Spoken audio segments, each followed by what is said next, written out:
ताज इमली लटल खात ले मोर तो ये गान फट का कारण नरेंद्र मोदी है। तो बात कुछ ऐसे से संगवारी हो कि मोला लागी इमली लटक खाए मन तो हमन चल देथन तीनों भाई इमली लटक खाए बर। ओकर बाद एक ले हमन सीधा निकल जेथन खेते खेत।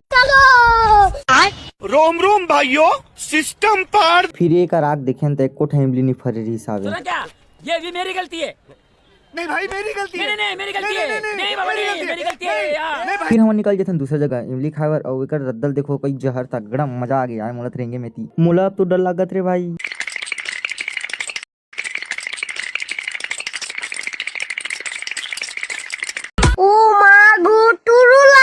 फिर हम पहुंच जेथन इमली के पेड़ में हूँ एमे दिखत है मोला कुछ कुछ इमली।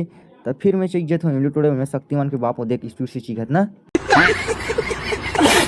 तो फिर मैं इमली तोड़ के फिर उतर गूँ स्पीड से शक्तिमान के बाप उना में है।